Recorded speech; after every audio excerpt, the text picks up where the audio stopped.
Give it a few minutes. We are recording. Okay. So welcome. My name is Maureen Meredith. I work for the City of Austin Housing and Planning Department, and I'm the case manager for this case that is going to be discussed tonight. It is NPA 2021-0017.02. Can you hear me? I'm going to say check the phone line. Okay. If you haven't done so already, please use the chat box to put your name, and if you're with an organization, if you could please mute your microphone if you're joining by phone, and please turn off your video if you're participating online to help save the bandwidth. And as you know, this meeting is being recorded and it will be posted to the Speak Up Austin website. So how to participate in the meeting tonight. The speech bubble in the menu bar at the bottom, or it could be the top of your screen, will open the chat box where you can type in questions at any time. Please limit general comments until the end of the Q&A session. We want to make sure we get all the questions asked before we start just the general comments. That way we can miss any of the questions. After presentations, please click on the raise hand icon to be called on to speak. If you're on the phone, if you could just unmute and let us have a question and we can get you in the queue. Again, as you know, this is in the Crestview neighborhood planning area. This is the case number. And as I said, I'm Maureen Meredith. I do all the plan amendments with the City of Austin. Jeff Engstrom is here and he can introduce himself, and then Tori can introduce herself, and then we'll go on to the rest of my presentation. Hey everybody, Jeff Engstrom here with the Housing and Planning Department.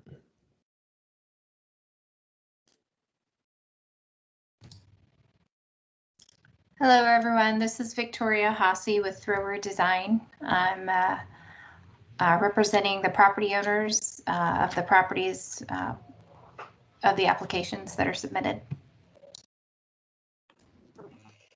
Okay. Ron Thrower here as well. Oh, hi, Ron. Didn't know you were there. Okay. Here I am. Okay. So again, here is my contact information, and Mark Graham is the zoning case manager. He's not participating in the meeting tonight, but if you have any zoning questions that staff or the applicant cannot answer, which I'm sure they will be able to, or at least Jeff and I can try. If there are some questions that we aren't able to answer tonight, and get back with you and have Mark respond if it's a zoning question. I think Mark might be here. Mark Graham? Yep. Yes, I'm listening in. Oh, hey, Graham. Oh, Mark, I didn't know you were here. Okay, great. Excellent. So we'll go on to the agenda. We'll go into a little bit more of the case information, how to participate in the process, why there is a plan amendment application, what is a future land use map, applicant presentation, and then we'll go into the Q&A session. Again, this is in the Crestview neighborhood planning area. The property addresses are 901 and 907 Stobaugh Street. It's about 1 acre. Plan amendment case numbers NPA 2021-0017.02. Project name is Stobaugh Residential. The request is to change the future land use map from single family to multifamily. The associated zoning case number is C14-2021-0055. The request is to change the zoning from single family residential to multifamily for multifamily development. Here we have the property owners and the applicant. So Blue Pig LLC is the owner of the 901 Stobaugh address, and Northgate Development is the owner of the 907. The agents tonight is Thrower Design, Victoria Hasse, and Ron Thrower. So the guidelines for group discussion, please feel free to type your questions into the chat at any time during this meeting. Please postpone general comments during the Q&A session. We will open up the chat box to general comments after the questions have ended. After staff and the applicant presentations, if you would like to speak, please raise your hand by clicking on the hand symbol on the menu bar. Telephone participants will be able to speak during the Q&A session of the meeting. Attendees will be muted upon arrival and through the staff and applicant presentations. Then staff will open the floor to questions in the chat and by attendees raising their hands to speak. Similar questions may be grouped and answered together. Please mute your microphone when you're not speaking. And for the clarity of there we go. One second, hold on. For the clarity of the conversation. If you're having connection issues, please turn off your video until called upon to ask your question. So how to participate in this process. If you have questions after this meeting, they will be answered or made available by request within 5 business days on the Speak Up Austin website. You can email or call the case managers with any questions and comments that you have. Written comments that you send us will be added to the staff case reports that go before Planning Commission and City Council. If you received this community meeting notice, that means you live within 500 feet, and you will get the public hearing notice in the mail when the cases are scheduled for Planning Commission and City Council. The notice will have instructions on how you can participate in these public hearings. So why is there a plan amendment application? Neighborhood plans are adopted by City Council as amendments to the Imagine Austin Comprehensive Plan. City Charter requires that zoning changes to be made consistent with the comprehensive plan. And most neighborhood plan amendments are changes to the future land use map and also have an associated zoning application. So this map shows the areas in blue that have City Council approved neighborhood plans, most of which have a future land use map that look like this. These maps have colors that represent broad land uses. For example, single family is yellow and it represents residential uses. Orange is multifamily, and so the existing land use on this property is single family, and the proposed land use is multifamily, which is the orange color. So this chart shows the typical zoning districts that you could find within the broad land uses. So this property is zoned SF3 and it has the yellow land use. The proposed zoning of MF4 would be the multifamily land use, and that is the orange color. So this is just a map, that aerial photo that shows the two properties on the south side of Stobaugh Street to the west of North Lamar. This is just a screenshot from Google Maps that shows some of the surrounding businesses. You can take a look at that. And this is just a Google Map shot of 901 Stobaugh, 907. And then we just have a view west on Stobaugh, view east. This is the shopping center to the north of the property, and that's the facing view of the center. Here is the auto repair shop. And this is a future land use map that shows the land use is single family, which is the yellow. To the north and to the east is the brown, which is mixed use. To the south, you see the one lot that is orange, that is multifamily land use, and then the yellow to the south and to the west is single family. Here's a zoning map that shows the zoning. So you can see to the north is the commercial service. To the east, the commercial service mixed use. And then we have some multifamily and single family to the south and west. This is a map that shows the property in relation to the Imagine Austin Comprehensive Plan growth concept map. That shows also the Capital Metro bus routes that run near and around the property. To the south, you can see the Crestview Station Activity Center, and then North Lamar, Anderson Lane is a activity corridors. And that is the end of my presentation. And we will go into, I will stop sharing my screen and Victoria can start her presentation.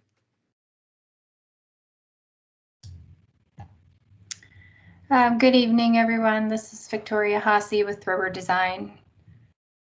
Give me just 1 second.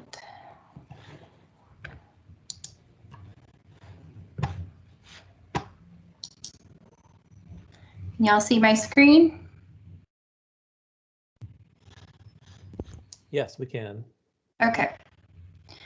I'm just basically showing more of what Maureen has already shown in her presentation, focusing, of course, on the neighborhood plan amendment where we are requesting, you can see the 2 subject tracks here with the black hash mark, 907 and 901. And currently the single family designation, or the FLUM designation, is single family, and we are requesting to change that color to orange, which is multifamily. And here's the zoning map. Again, you can see the 2 subject tracks marked with the hash mark in black, and the tracks are zoned today single family 3 NP. We are requesting for MF4 NP as a separate application along with the neighborhood plan amendment. The 2 tracks are, as you can see, it's immediately across the street from the CSCONP, which is that shopping center. And to make it even worse, you know, these properties look at the back side of that shopping center, so it's not a particularly pretty view, but there is some trees that have grown up along the way, so that provides a little bit of screening to what these 2 tracks see from across Stobaugh. And then, of course, to the east is the auto repair body shop. That's the other large CSMUV-CONP tract that you see on this map in front of you. The two tracks are about 300 feet away from the Imagine Austin activity corridor that is Lamar Boulevard. And we're asking to place a little more density on these 2 tracks than what exists today. And currently, you can see that over time there's been the development of a bit of transitional buffer between the nice yellow area to the west and then the red area along Lamar Boulevard.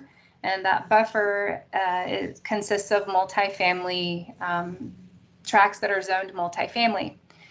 So we're basically asking to just complete this transitional buffer that that has started, and it will over time provide a little bit more interior protection with this buffer that's in place. So it's also a place where we would like to add more housing. It is close to a corridor, which is where the city wants more density, and the more people we can put closer to this corridor, the more people will have better access to transit options, places to walk, to not have to use a vehicle.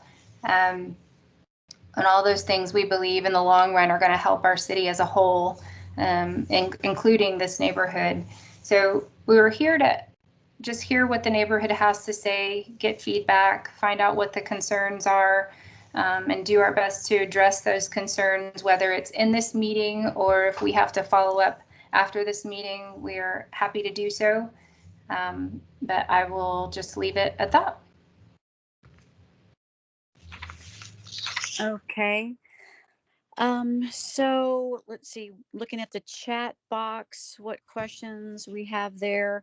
So Helen has a question, is 52 from 2 a little density, question mark?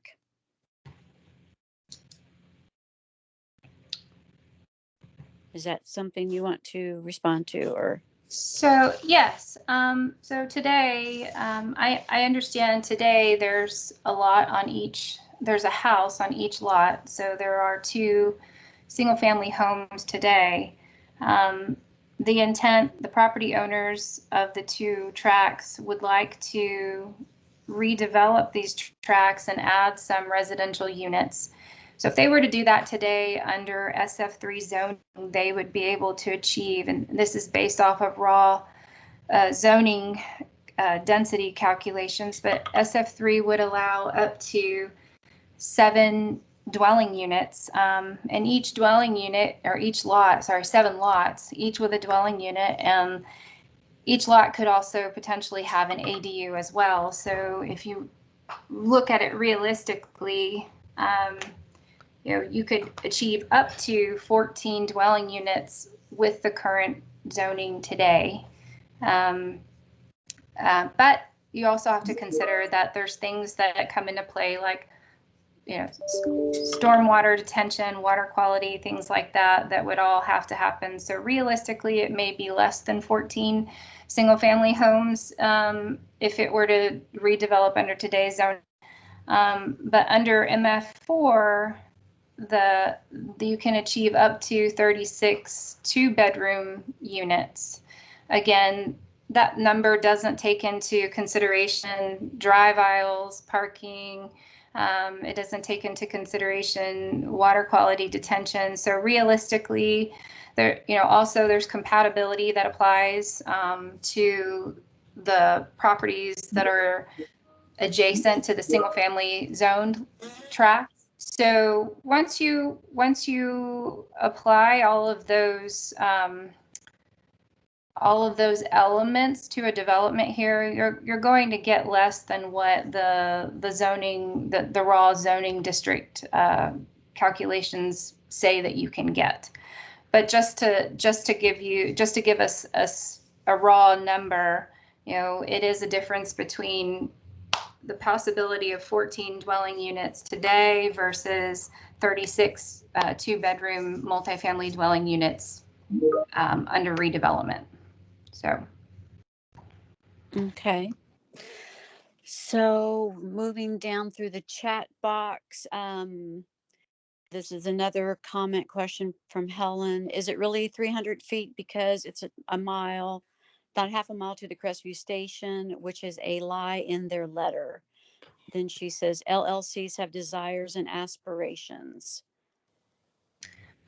So if you measure the corner of 907 Stobaugh from the northeast corner of 907 Stobaugh to out to Lamar Boulevard, it does measure at about 300 feet. Okay. And Lamar Boulevard is where the activity corridor is. Okay. So Don Shepard says he's concerned about parking, the reality of it, not the mass transit biased vision. When were the street photos taken? The photos on Stobaugh must have been taken early morning on the weekend, because today, for example, there are often upward to 50 cars parked along that stretch of the road.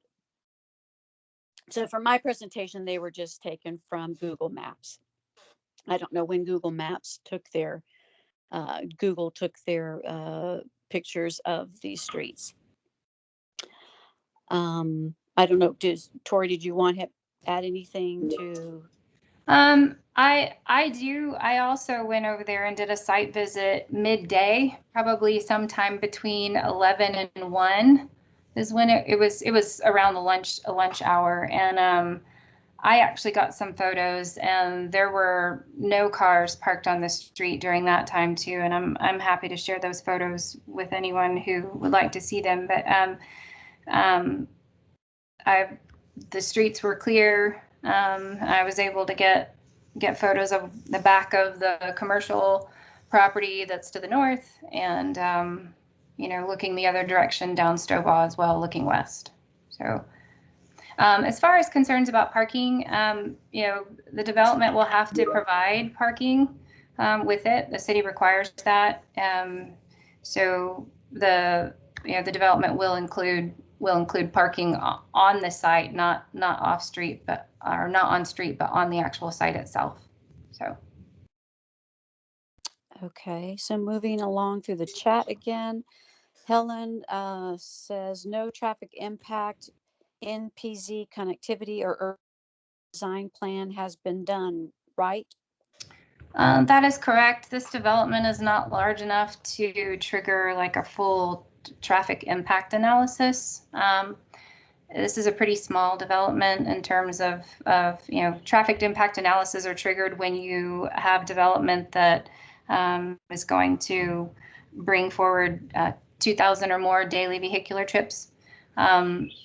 From my look at the spreadsheets for traffic generations, it looks like, SF3, if you have SF3, an acre of SF3, that would generate up to 87 daily vehicular trips. Under MF4, it generates up to 220 daily vehicular trips. That's an acre of MF4. So as you can see, 220 falls well below 2,000 daily vehicular trips. That triggers a traffic impact analysis. So during the time of site plan, the city will determine, once we have a realistic proposal on how many units can actually be achieved by the time you factor in all of the other code requirement development, the city would then look at, does this trigger a neighborhood traffic analysis? But I don't think even that's triggered, because I believe you have to have at least 300. I think it's 300. I don't know if staff has that number on hand, but I believe it's if it's more than 300 daily vehicular trips above what's existing today, then that would trigger a neighborhood traffic analysis, which is kind of a smaller version of a transportation impact analysis. But I don't believe we'll even trigger that at this point. So traffic impact analysis has not been done. No. Okay. So I'm trying to read through to find questions. So I'm not sure if, Helen, I understand your question when you say why listed on application then. So you say about 900 Talby, also referenced in letter, has 12 units. Why listed on application then? I'm not sure what the 11 a.m. today, if that's part of the question. I don't know. Do you understand? Helen, do you want to clarify, or she's typing? Let's see. Yeah, can I talk? Sure. Can you hear me? Yeah. Let me look at my chats. I think she was talking about 11 a.m. and not having traffic. I want to say that today I drove by and took some photos, and there was a ton of cars up and down the street, as has always been the case with the auto collision center. I wanted to know why it's on the application that the city puts out if she's saying that these traffic impact studies don't have to be done. And then my other question was going to be, at some point in the aggregate, as more single families are being turned into multifamily, whether they're a duplex or a triplex or some god awful monstrosity, at some point you're getting up into that 200, 300, whatever the trigger number is. Does the city care about pedestrian safety in a neighborhood where children play? Because at some point you can do this piecemeal by track, that at some point altogether you're creating a dangerous situation.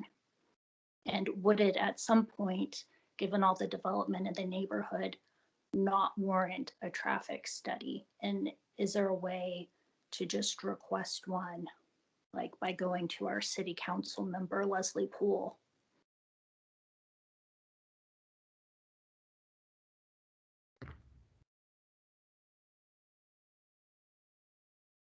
Did you want, well, I don't know, Tori, did you want to answer about the TIA, or do you want me to try to respond to that?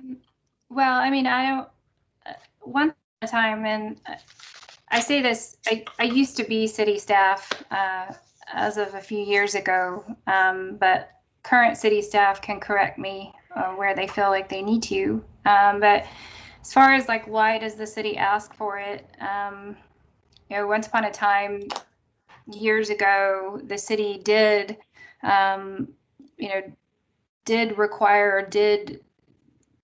put conditional overlays with properties, and 2,000 daily vehicular trips was the number.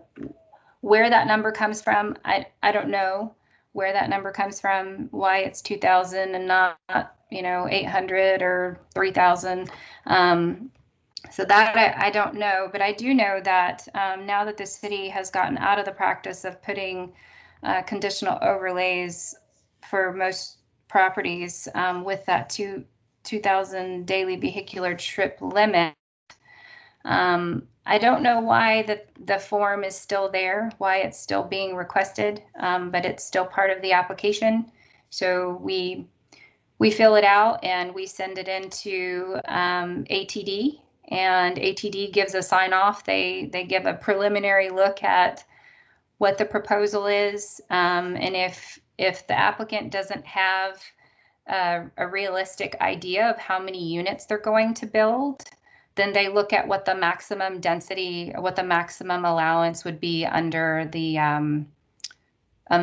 acres and with the request that's being made, and then ATD determines if they feel like it warrants or triggers that 2,000 daily vehicular trips. So if you look at the TIA determination sheet that was included with our application, you can see that it was signed off by ATD that they're not going to say at this point whether it requires a traffic impact analysis, because they want to wait until the time of site plan when we have a better idea of a realistic idea of how many units can actually be achieved. And then I'm sure at that time they'll take into consideration other things going on in the area, in making their determination for should a neighborhood NTA or a TIA be required or not. So I don't know if city staff wants to add in with that, but. Yeah, so I just want to add that the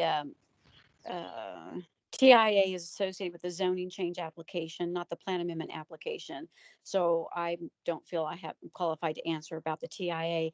Mark Graham is here in the meeting. He is the zoning case manager. I don't know if Mark, you want to add any additional information to what Victoria just added, but it's up to you.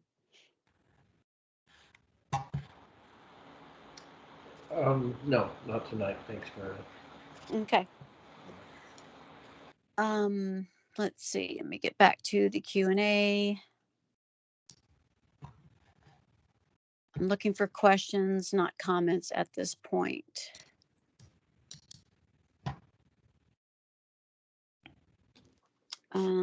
So I see Don has a comment. I'll keep scrolling until I see questions. And we can do the comments at the end after we get all the questions in.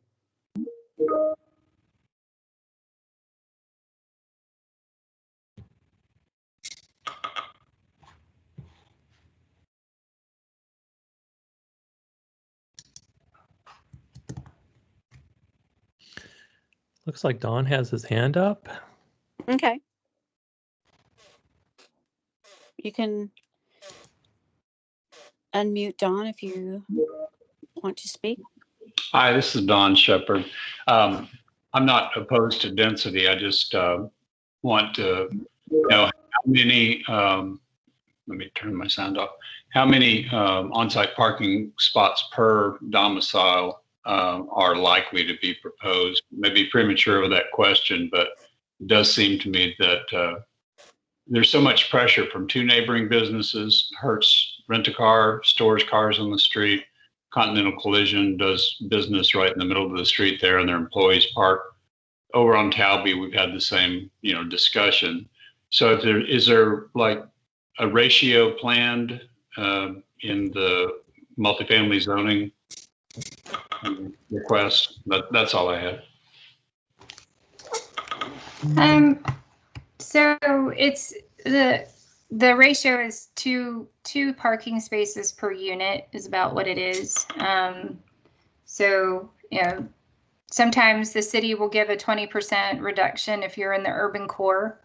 But the city, at this point in time, the city requires that at least, what is it, 80% of those parking, what would be typically required, 80% of those must be met, unless, unless you don't meet, being within the urban core, but this is within the urban core. So, it's hard to know exactly how many parking spaces. Obviously, if you stop and think about it, it's a fine line. It's a fine balance. It's a balancing act between, knowing that, okay, you can only, here's where compatibility triggers. Here's where, you can only go up this high in building height, and then you have 25-foot setbacks, and then, it's all of the details of, okay, how many units can we actually achieve and provide the parking for, and provide water quality and detention ponds, and provide open, yard or open space, and all of that. So but by the time you factor all of that in, I don't have a good idea of how many units we're going to be able to achieve, and then, to be able to know how many parking spaces it's going to require. But do know that, each 2-bedroom unit is going to require 2 parking spaces. So, that's the best I can give you at this point.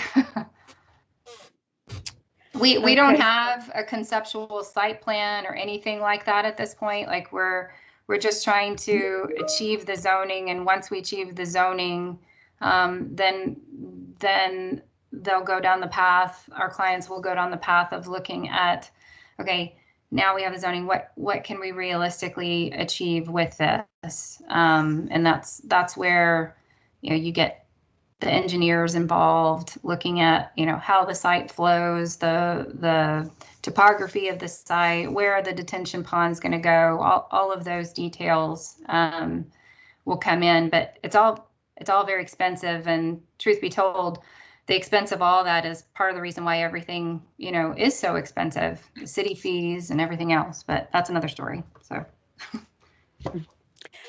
okay. Going through the list again in the chat, Helen has a question of, what is your plan to address the power outage?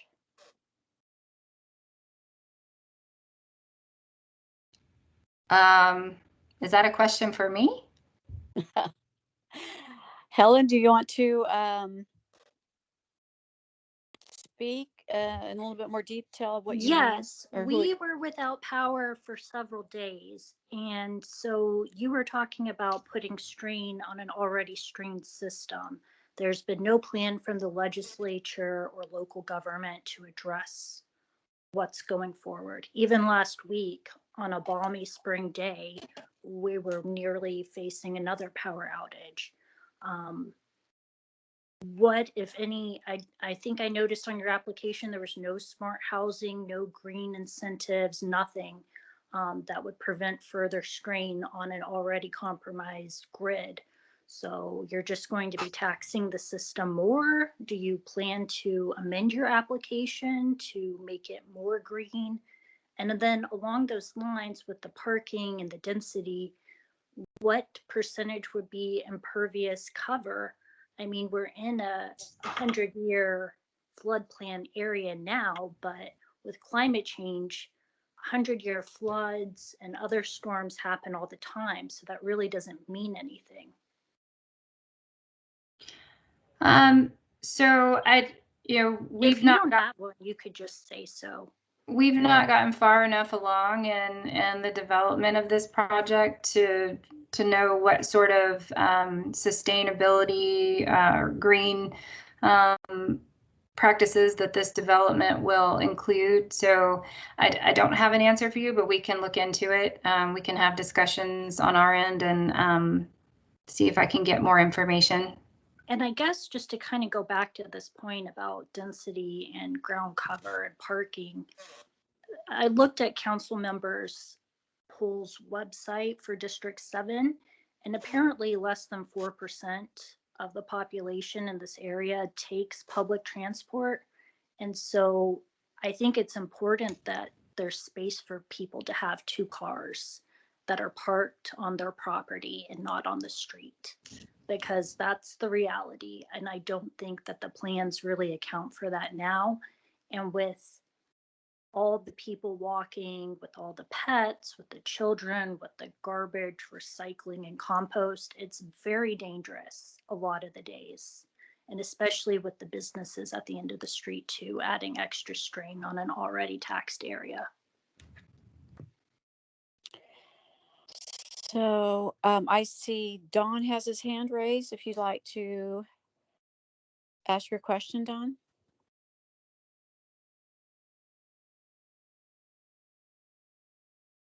Is that an old hand, Don?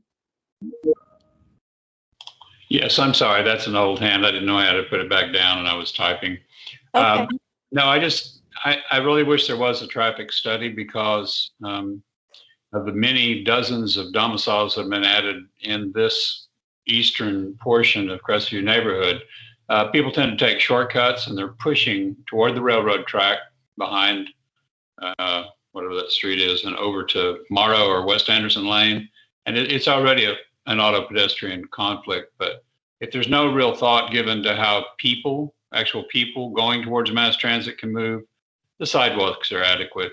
But the backward pressure, the backwash from these new domiciles that have come online and changed the character of the neighborhood.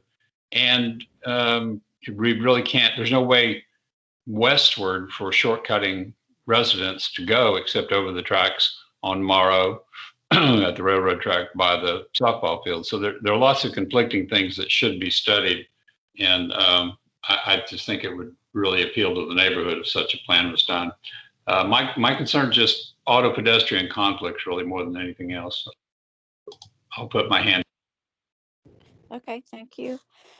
So, so Helen, I'm moving down from your last questions about the power. You have a question here. There are 6 zoning options between SF3 and MF4, right? I guess that is for Victoria and Ron. Yes, there are several zoning districts between SF3 and MF4. That is correct. Okay. Let's see. Less than 4. So Helen, let's see, less than 4% use. Okay, she talked about that. Just a comment for pressure. Looking for questions. Okay, Helen says these should be apartments or rentals. Are these going to be apartments or rentals? So that's a good question. Hold on.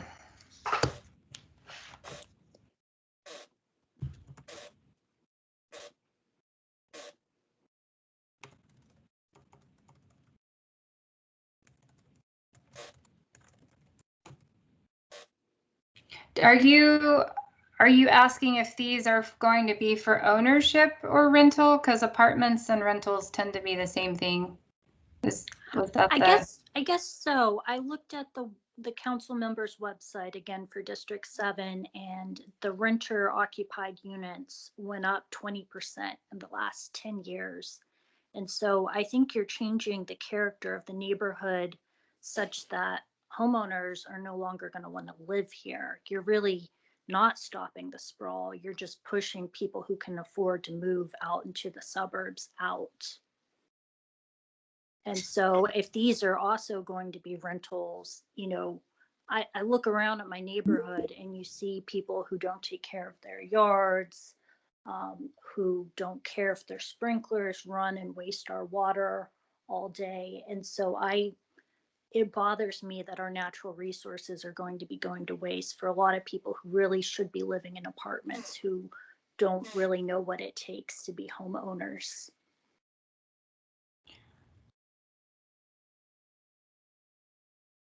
And so, I think you're also not to mention our property values.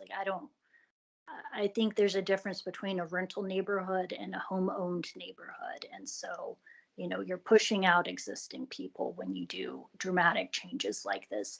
I want to say Shepard said that he wasn't against densifying. I'm not against densifying either within reason, but I think the SF3, the current zone would allow for significant densification in that area, as has been done next door, and has been done up and down the Stobaugh and Talby streets. But, what you're proposing is just, and God forbid there was a shooting. I mean, at some point you don't even know your neighbors. And so by kind of creating a little apartment complex at the end, I don't know, that you're going to have long-term residents stay.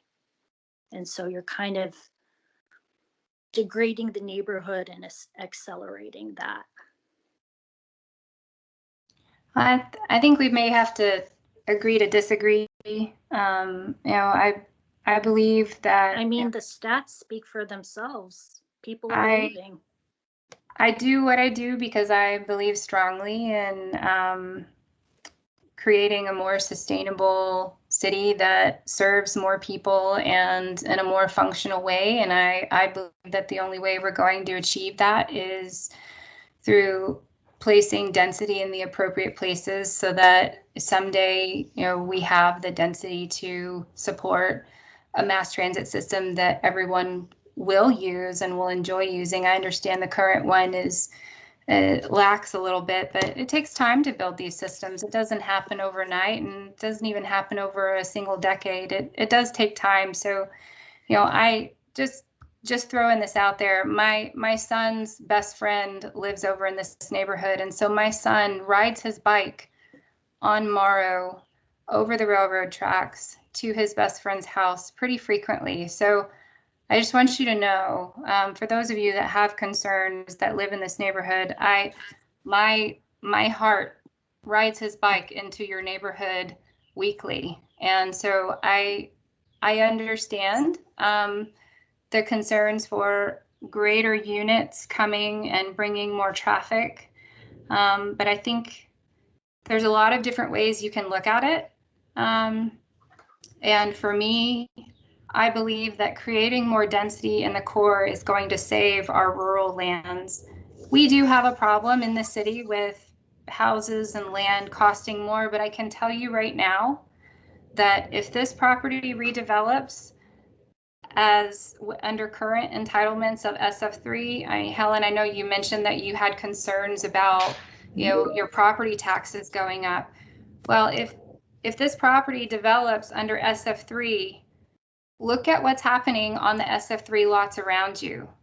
The houses are going down, and they're putting new single-family houses that are costing upwards of $1 million.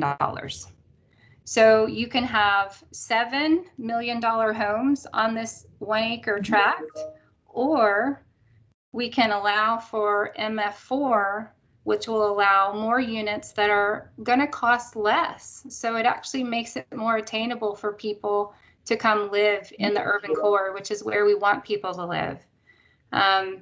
That's the way I choose to look at it. But I do also hear what you're saying, and I hear your concerns, and it is very challenging to balance all of it. In the end, it takes a lot of work and a lot of effort, and it goes beyond just this development on this tract. It actually goes much further, neighborhood-wide, citywide. So there's a lot of issues that need to be addressed on a much larger scale. But I do understand in the interim, we've got these other issues, and you've got, concerns about what's happening in your neighborhood, and being able to walk down the street and feel safe, and having the right infrastructure in place so that you can feel safe when you walk down the neighborhood, down the street. So anyway, that's just what I wanted to add.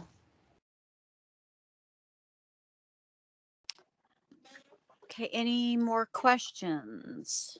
If you're on the phone, if you want to just go ahead and unmute and ask your question. If you have questions you just want to be answered in chat, go ahead and type it in there. We'll wait a few minutes.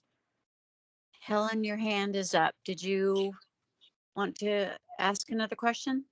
I guess I just wanted to set the record straight. I'm not concerned about property tax values. I'm a product of public schools. I'm happy to pay my taxes. And in fact, I'd like my values to keep going up because it looks like I'll probably be moving out and renting my home and or selling it to another developer, based on how these things go. Because, at some point you want more and more people, but then you lose the value of a single family neighborhood, which, I want to say when I bought my home, it was more single families up and down the street.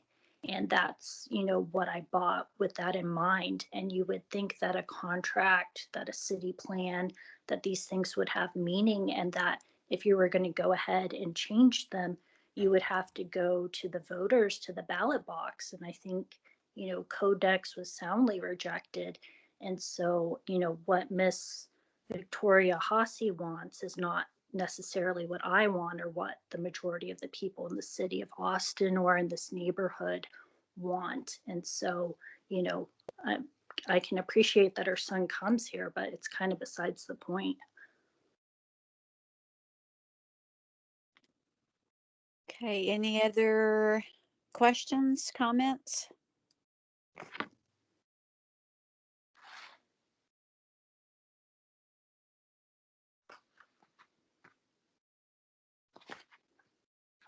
I'll wait a few more minutes.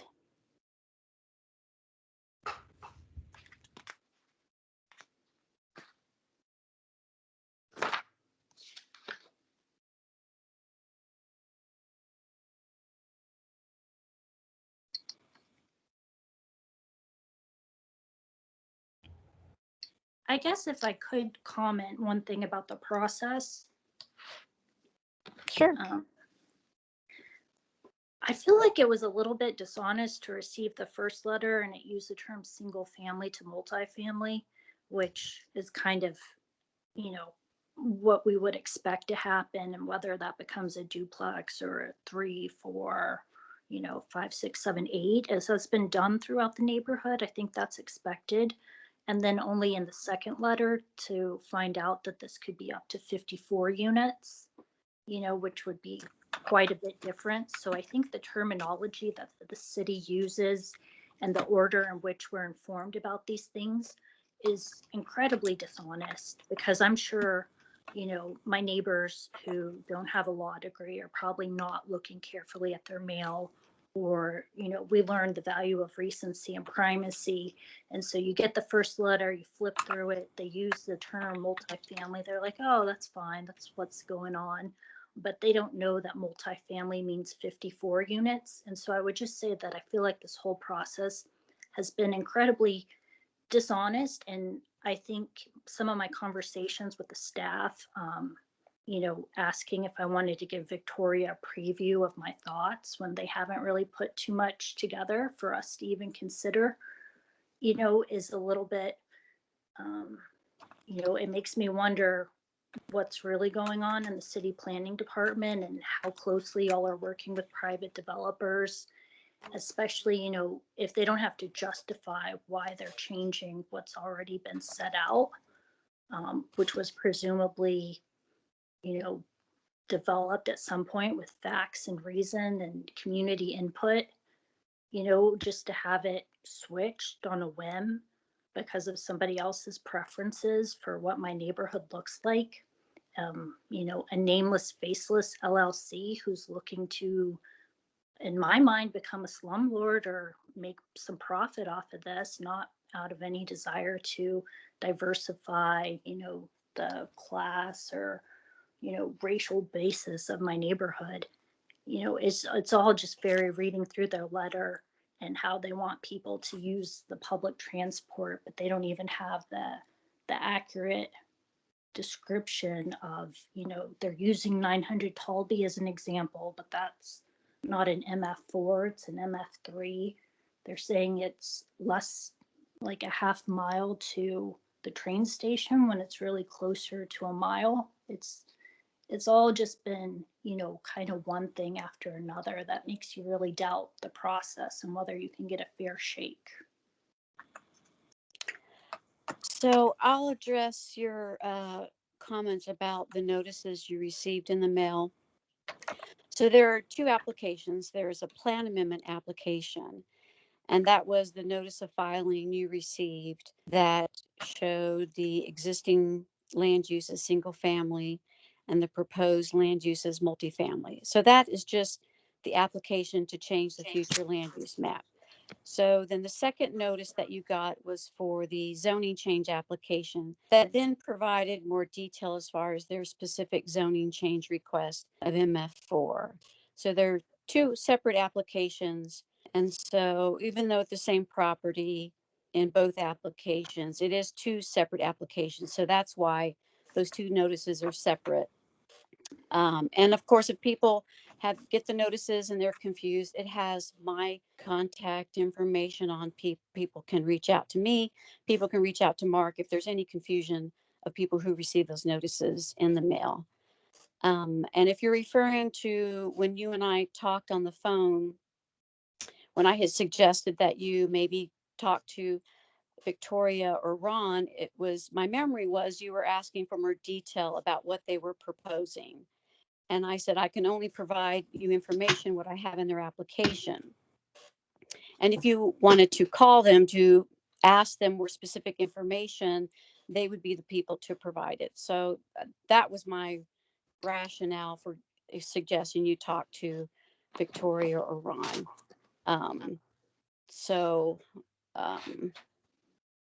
Was there anything else you needed me or Victoria or Ron to respond to in your last comments?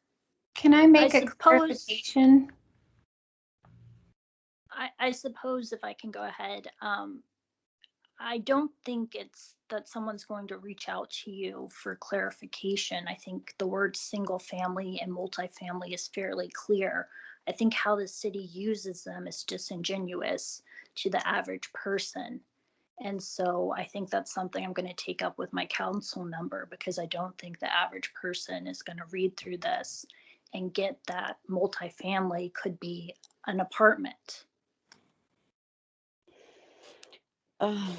Well, okay, okay.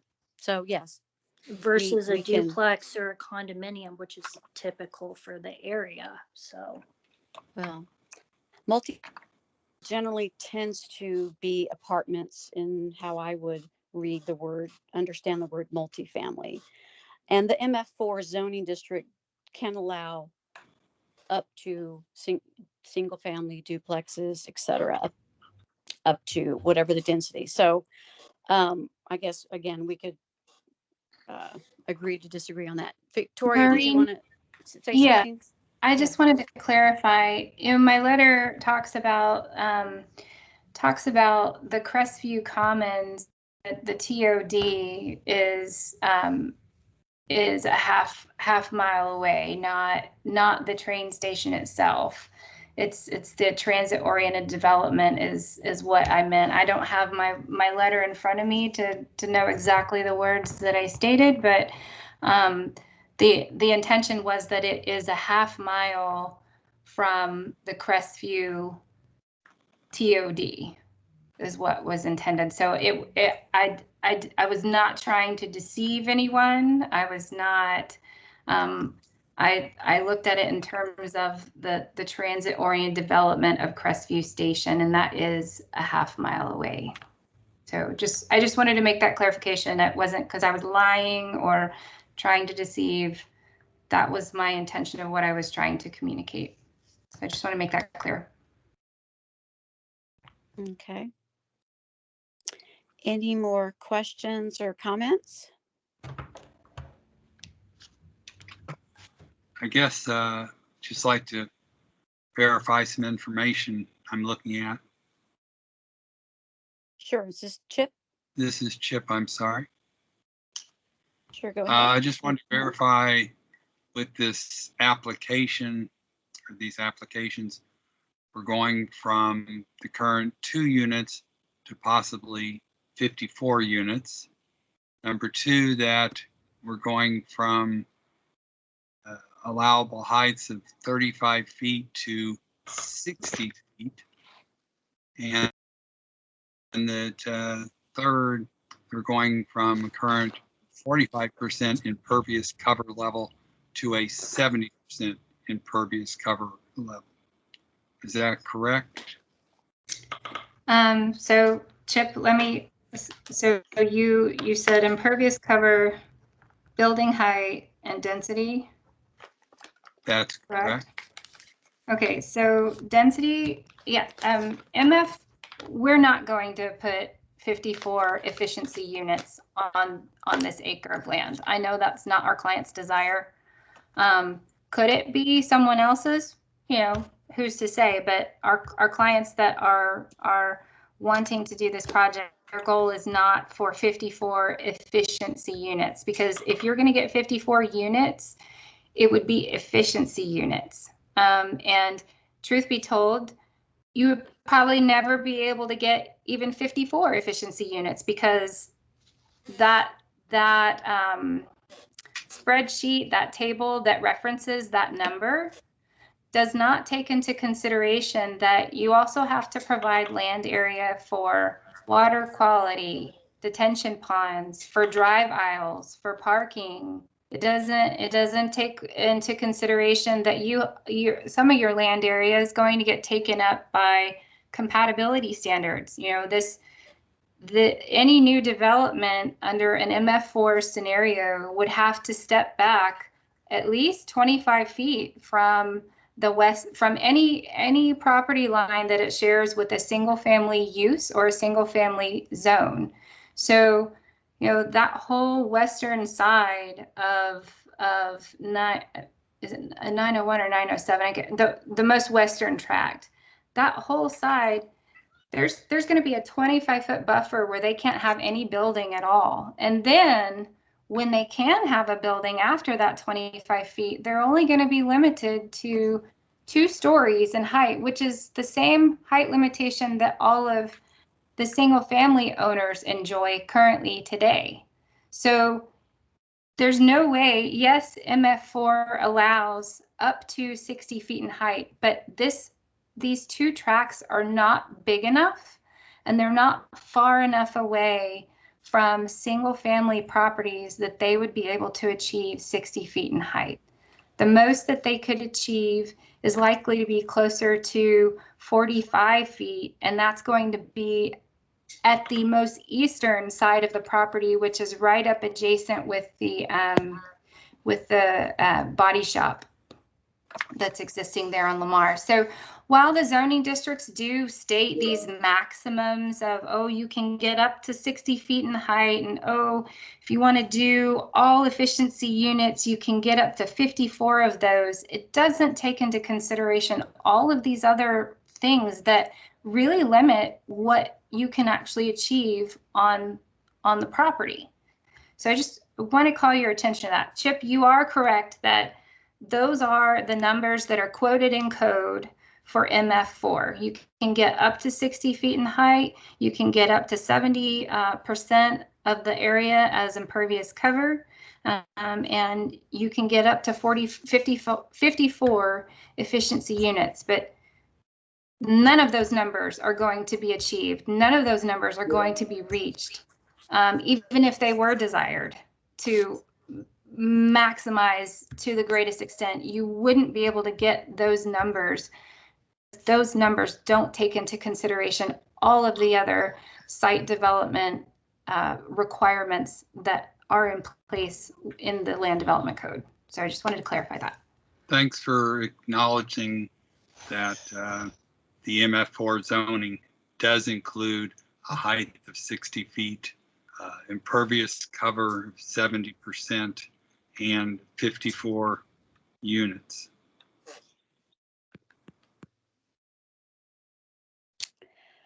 Okay, so back to the chat box. Helen asks, what about public space for animals? And will you put the actual number of units you're asking for in writing? So I don't do site planning. And off the top of my head, or well, I can't say I don't do site planning. That's not my specialty in our office. So off the top of my head, I can't say what the green or I think you're talking about like outdoor space, or maybe you are maybe you're talking about like a dog run or a dog park or something like that on the property. I can't answer that question. I can ask about it if the development plans to include something like that. I can And as far, clarify. uh-huh.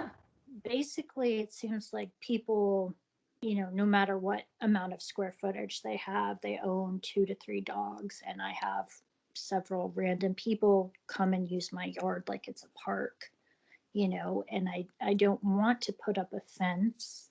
I feel like it's the Middle Ages around here, but at the same time, it's like people are constantly trespassing, within reason, like a couple of feet off the sidewalk, sure, if you clean up after your dog, but it's just like going to be a nightmare if, you're not accounting for essentially another life or two. Is there going to be any yard for these units that you're imagining? Do you know? There are open space requirements in site planning once you determine, yes, there are open space requirements. So we will be providing some open space, but I can't tell you exactly how much it is. A lot of that depends on how many units you're putting in, and we don't know that number yet.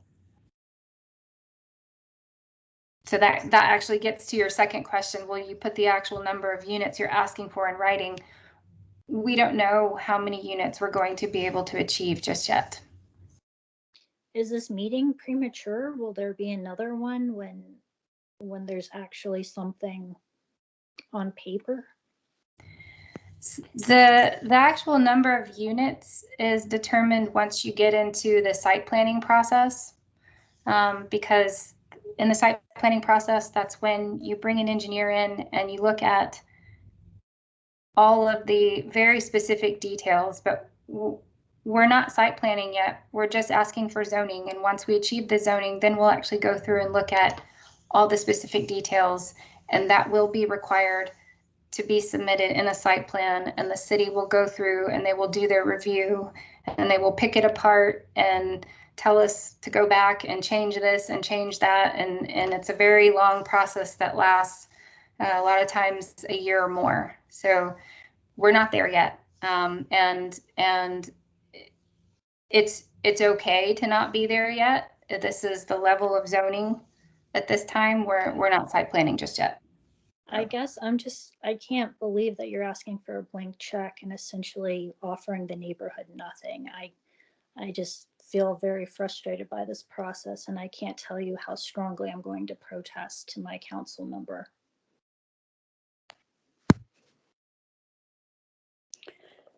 Okay, any more questions or comments?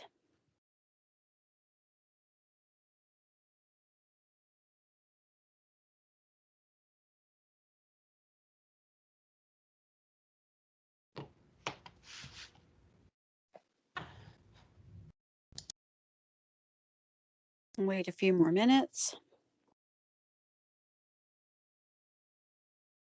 So while people are thinking of next questions, I will go ahead and talk about what will happen after this meeting. So after this meeting, the planning staff will meet and will make a recommendation. The zoning staff will make a recommendation. We'll work with the Crestview Neighborhood Plan contact team, and anybody who wants to submit their comments to be added to the staff case reports can email them to me and or Mark Graham, the zoning planner. We will add them to the staff case reports that go before Planning Commission and City Council. The cases have not been scheduled for Planning Commission and City Council at this time, but when they are scheduled, if you live within 500 feet, you will get that notice in the mail with the date and time of these public hearings. Any questions about the process or about the cases before we call it a night? What's the deadline to email you those comments? Well, since we haven't scheduled it for Planning Commission, City Council yet, I would just say sooner rather than later. And the case reports are due the week prior to the Planning Commission date. So I would say the sooner you can get the comments to me, the better, so we can make sure we can add them to our case reports when we start scheduling it for Planning Commission and City Council. If you want to touch base with me in about a week or two, I can maybe give you an idea of what planning commission dates we're aiming for, and then I can give you a more specific deadline of when getting your comment to be added to the case report would be ideal. Okay, but it sounds like it won't be in the next 2 weeks, right? Probably not. Okay, thank you.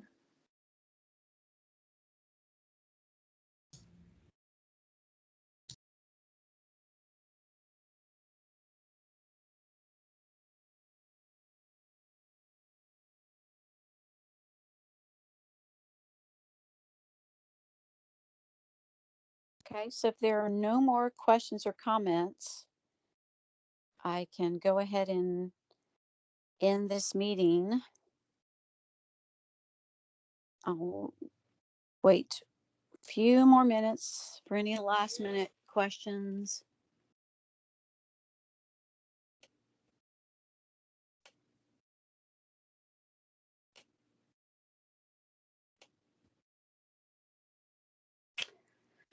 Okay, I'm going to assume that there are no more questions or Oh, I comments. had one more question. Sorry.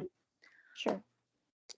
You said staff would make recommendations, and I guess I was hoping I could find out what that criteria is that you guys will use to make that decision. Is it an objective list of items? I mean, it seemed like things weren't going to be done at this stage. I don't know how you could reach a decision without more facts.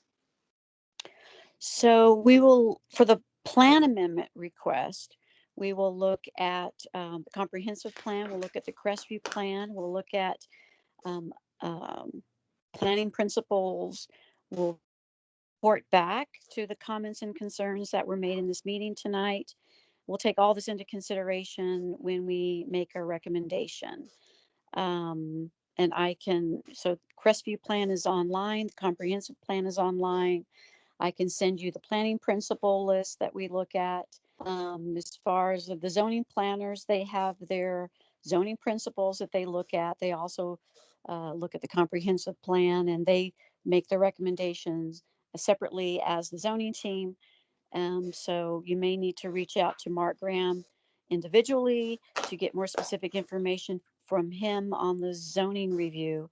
But for the plan amendment review, like I said, comprehensive plan, Crestview plan, planning principles, we'll probably look at the strategic housing blueprint, and whatever, like I said, the planning principles that we also review. So I can get those to you. Okay, that'd be great. Thank you.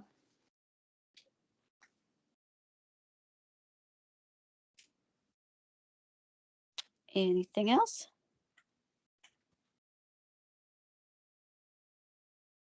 Okay. So I guess we'll go ahead and end this meeting. And I guess, Jeff, if you want to stop the recording.